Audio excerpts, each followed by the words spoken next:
Are you in a no-sex marriage? If you are, I want you to watch this webinar. There is time to turn things around and create the life that you want for yourself and those that you love.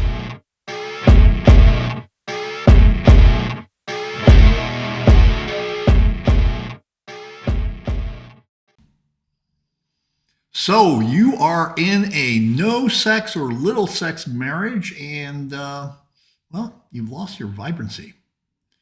And you wonder, how the hell did I get here? That's right. How the hell did I get here? And I can tell you because I was where you are. Yeah, I was where you are. And it wasn't a good place. It wasn't a good place for me. It wasn't a good place for my wife. And it wasn't necessarily a good place for my kids either. And I will tell you that there's a way out. But first, you need to know how you got here. So first of all, when you got married or were engaged, and I thoroughly believe that the best sex, some of the most best sex that you have initially is that time between engagement and marriage. Now, there's a lot of excitement in the air, and there's a lot of anticipation, a lot of good emotions going on. But you were having sex. That's right. You were having sex and lots of it. Maybe once a day, maybe a few times a day. And she was excited. She was enthusiastic. And maybe she initiated at times. And, well, she was really into it. Yeah. And it was good. You didn't have a lot of money. I don't know about you. I grew up poor. And when I graduated from dental school, I got a watch, a Timex, mind you, a Timex. That was a big deal at that time. But I didn't have a lot of money. And so I got married and wasn't in great financial shape. It was okay. But we got married and, sex was good. Sex was every day. It was a lot of fun. She was enthusiastic. And then, shit started to happen. There was work. Now, either you own your own business like I did, or you work for someone.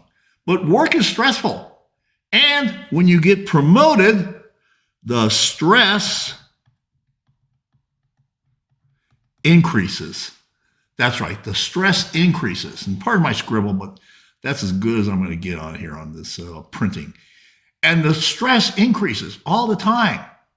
And she may be working, or maybe she's doing the mommy track. Either one of those is tough. Taking care of kids all day is, it's exhausting. And if you go to work and then have to come home and take care of kids and make dinner, that's exhausting too. But you have lots of stress. She has stress at work or at home, you do. And you start to come home tired. That's right. You start to come tired and maybe frustrated. Maybe even a bit angry about what's going on at the office. And so what happens is slowly, the communication stops. Now, you think it's going to be like this here all the time. And you're counting on status quo. But I'm going to tell you, status quo does not exist. It's a myth.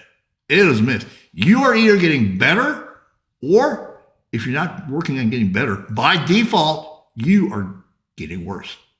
And this worse may happen slowly.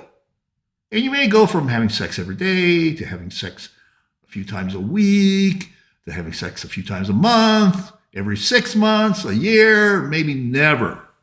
But this builds on it. It builds on itself. And the other thing that you may be doing is, because of everything that's going on, you may be sedating. That's right. You may be sedating. Now, that sedation is going to come in lots of different ways. For some people, it's alcohol. For others, it's smoking a joint when they get home.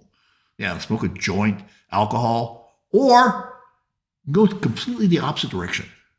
You can go and start working out a lot and coming home later and later because you're working out. And you got a buff body, but hell, she's too tired, not interested. And when you want sex, she says she is not in the mood. That's right. Or too tired. How many times have we heard that? I've heard that. I'm not in the mood. I'm too tired. I just don't want to now.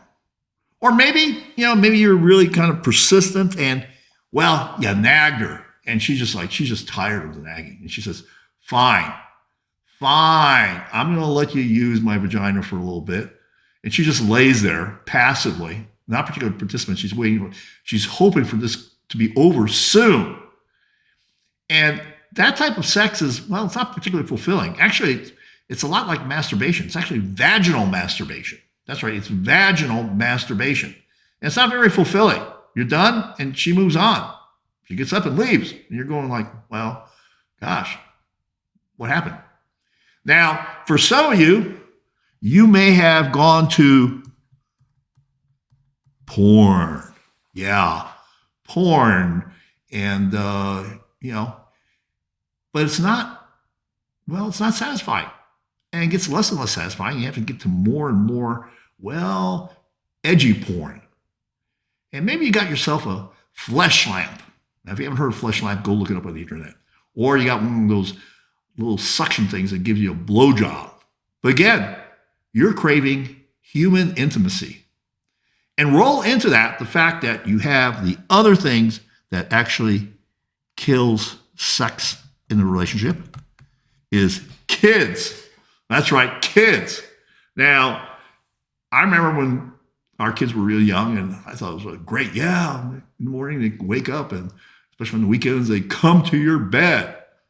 Well, when that happens, guess what doesn't happen? And I'm not saying those are great times. Those are great times. But a pattern develops there because after a point, even if they don't stop coming to your bed, well, there's no sex even on the weekends. Maybe sneaking a little sex before getting out of bed. So consequently, this builds on it. And so you get frustrated. You get very, very frustrated. And when she tells you no, well, you're not in the mood or she's not in the mood and you get angry, frustrated. And then maybe you're thinking about, having an affair.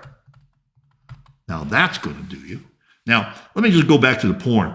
The porn is not going to get you laid more frequently at home. That's right. It's not going to do that.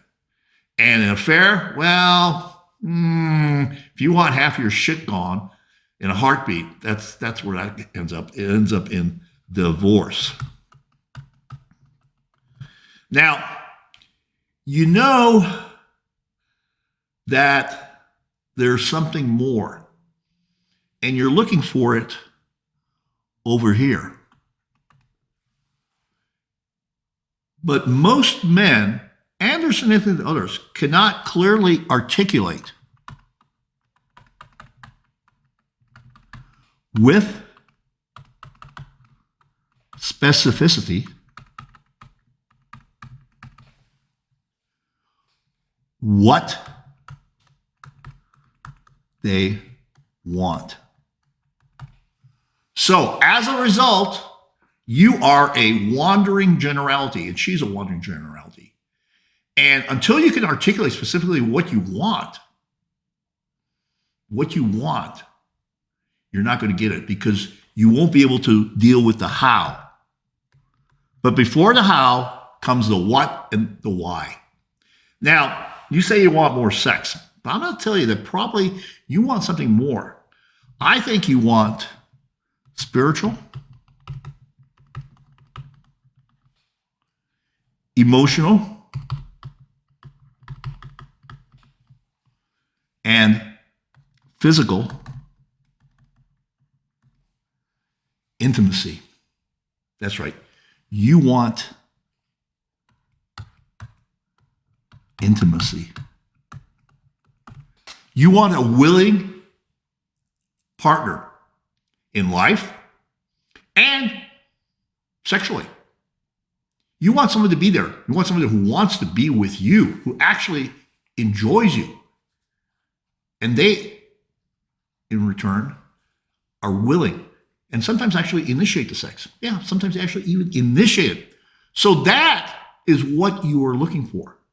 You're looking for spiritual, emotional, and physical intimacy to go along with the physical intimacy, which is a very important part of a relationship with your significant other.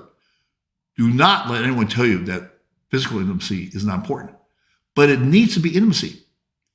And if you start by talking about intimacy, well, you're going to get a lot further than saying, I want more sex. And by the way, what does that mean?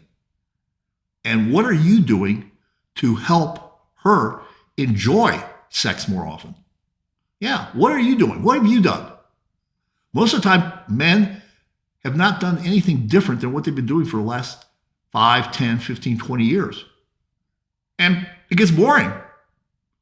Now, I've been there, and I've turned my marriage around. And at age 70, and my wife is in her 60s, my wife and I enjoy a significant level of spiritual, emotional, and physical intimacy. Yeah, we do even at this point in our lives. More so than we did 15, 20 years ago. And it's gotten better. And it keeps on getting better because we work at it. There's also a thing that's happened is that you've lost your vibrancy.